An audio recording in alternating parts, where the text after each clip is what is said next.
에베소서 6장 5절에서 9절 말씀입니다. 종들아 두려워하고 떨며 성실한 마음으로 육체의 상전에게 순종하기를 그리스도께 하듯 하라. 눈가림만 하여 사람을 기쁘게 하는 자처럼 하지 말고 그리스도의 종들처럼 마음으로 하나님의 뜻을 행하고 기쁜 마음으로 섬기기를 주께 하듯 하고 사람들에게 하듯 하지 말라. 이는 각 사람이 무슨 선을 행하든지 종이나 자유인이나 주께로부터 그대로 받을 줄을 알미라. 상전들아 너희도 그들에게 이와 같이 하고 위협을 그치라. 이는 그들과 너희의 상전이 하늘에 계시고 그에게는 사람을 외모로 취하는 일이 없는 줄 너희가 알미라. 아멘. 할렐루야, 오늘도 좋은 날입니다. 에베소서 6장 5절에서 9절 말씀 묵상입니다. 오늘은 주께 하듯 하라 라는 제목으로 말씀을 나누도록 하겠습니다. 오늘은 노예와 상전에게 주는 말씀입니다. 노예는 어떻게 하고 상전들은 어떻게 하라 이렇게 교훈하고 있습니다. 이 본문에 대해서 오해가 많습니다. 언뜻 보면 아니 노예를 해방해야지, 노예 제도를 인정하고 기정사실로 받아들이냐 하고 따질 수가 있습니다. 그런데 우리는 이 점을 생각해야 합니다. 근 2000년이 지난 다음에 그것도 로마가 아닌 미국에서 노예를 해방하려고 했습니다. 이것도 통하지 않아서 남북 전쟁까지 벌였습니다.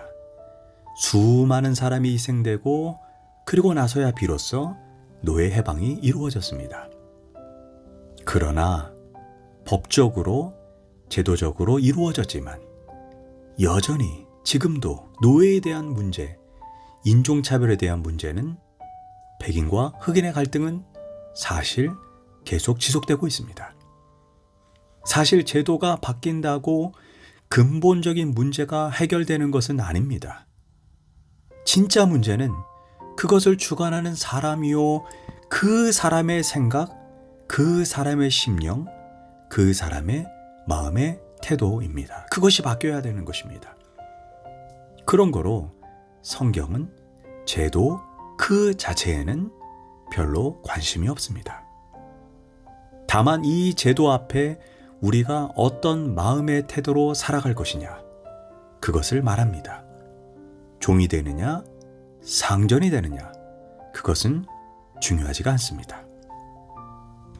우리가 하나님 앞에서, 예수님 앞에서 어떤 종이냐, 어떤 주인이냐, 어떤 사람이 되느냐, 그 태도가 중요합니다. 하나님은 사람을 외모로 취하지 않습니다. 우리는 하나님 앞에서 다 같은 벌거숭이입니다. 높고 낮고 상관이 없습니다. 남자고 여자고 부하고 가난하고 하나님 앞에서 아무것도 아닙니다.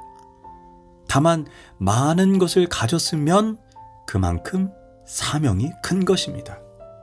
적게 가졌으면 그만큼 책임이 적습니다. 야고보서를 보면 스승이 되지 말라 이렇게 말했습니다. 왜 그렇습니까? 책임이 크니까. 나 하나의 책임도 감당하기가 어려운데 남을 가르친다니, 그 사람의 운명까지 내가 책임지는 것, 그거 아닙니까? 얼마나 크고 무겁고 두려운 일입니까? 그러기에 문제는 어떤 처지에 있든지는 상관이 없습니다. 다만 어떤 자세로 하나님 앞에 살아가느냐, 그것만이 문제가 되는 것입니다. 바울이 에베소서를 쓸 당시 노예는 사람이 아니었습니다. 인권이 없었습니다. 노예는 사고 파는 물건이었고 주인은 노예의 생사 여탈권을 가졌습니다. 아리스토텔레스 같은 최고의 지성인조차 당나귀와 노예는 똑같다, 노예는 말을 알아듣고 당나귀는 말을 못 알아듣는 것만 다르다라고 말할 정도였습니다. 그런데 이런 노예를 초대교회는 받아주었고 사람으로 영접하고 침례를 주었습니다.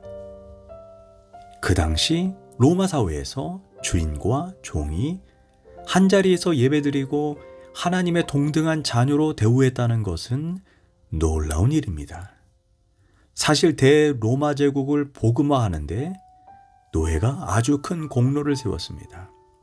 왜냐하면 노예들이 예수 믿고 진실해지고 착해지고 주인에게 충성하는 사람들이 되었습니다. 어느 날 주인이 밤늦게 집에 돌아와 보니 노예들이 하나님 앞에 찬송하고 기도합니다. 그리고 이렇게 자기 주인을 위해 기도합니다. 우리 주인 건강하게 해주시고 형통하게 해주시고 악한 자가 손대지 못하게 지켜주세요. 이렇게 간절히 기도합니다. 듣던 주인이 감동해서 노예 속으로 들어와서 나도 예수 믿겠소 이렇게 말을 하기 시작했습니다. 노예를 다 풀어주고 끌어안습니다. 이런 일이 계속해서 일어나자 마침내 대로마 제국도 기독교화하기 시작한 것입니다. 이렇게 해서 자발적으로 주인과 노예가 주 안에서 서로 하나가 되고 형제로 인정되었습니다. 노예는 주인을 더 잘 섬기고 착한 노예가 되었습니다.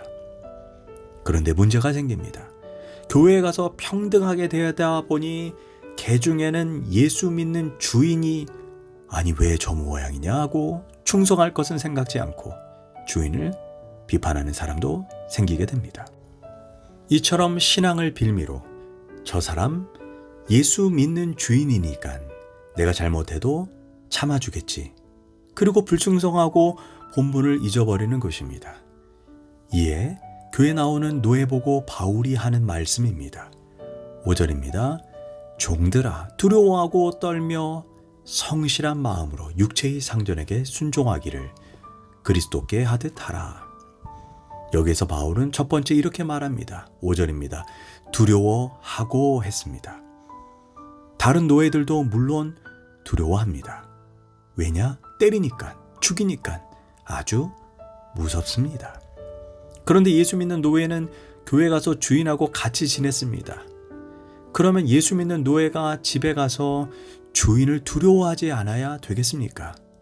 그 말입니다. 더 두려워해야 할 것입니다. 그런데 그 두려움은 다른 의미입니다. 매 맞을까봐, 벌 받을까봐, 죽을까봐 그런 두려움이 아닙니다. 어떤 두려움입니까? 내가 섬기는 주인이 나를 사람 취급하고 같은 하나님의 자녀로 영접해 주니 이제는 감사한 마음에 더 두려워해야 하지 않겠습니까? 그러니 방제해서는 안 됩니다. 둘째, 5절입니다. 성실한 마음으로 순종하라 했습니다. 그런데 어떻게? 눈가림만 하여 사람을 기쁘게 하는 자처럼 하지 말라 이렇게 말씀했습니다. 우리가 사람에게 잘 보이려고만 하면 그때부터 사람이 초라해집니다. 어느 사이에 비참한 노예 근성이 생깁니다.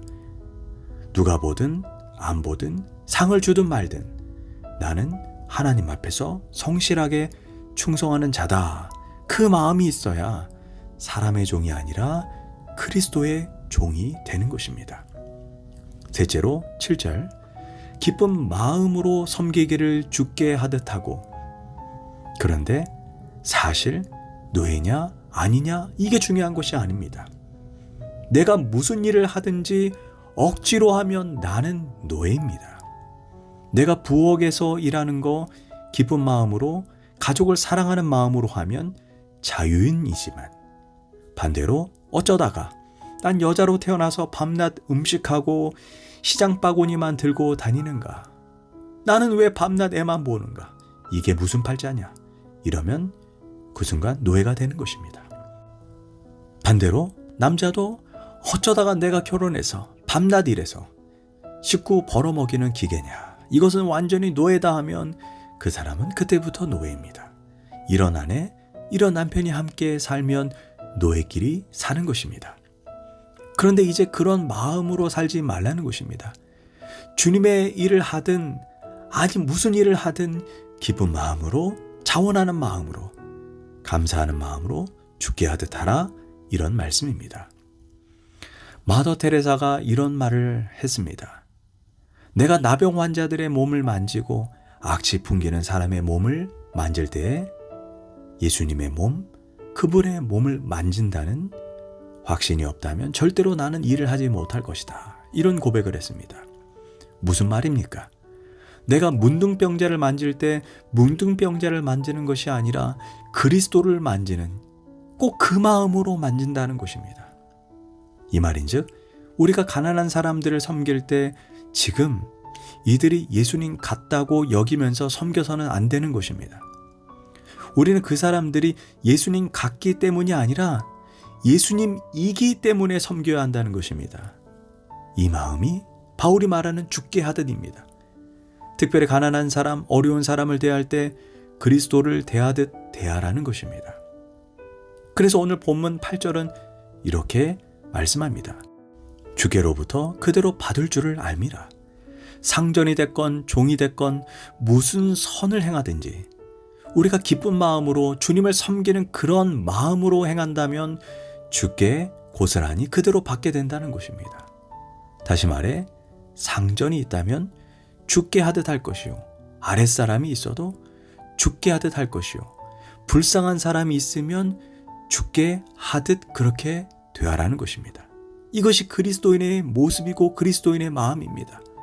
바울은 마지막으로 상전들에게도 말합니다. 9절입니다. 상전들아, 너희도 그들에게 이와 같이 하고, 이와 같이라는 말씀이 중요합니다.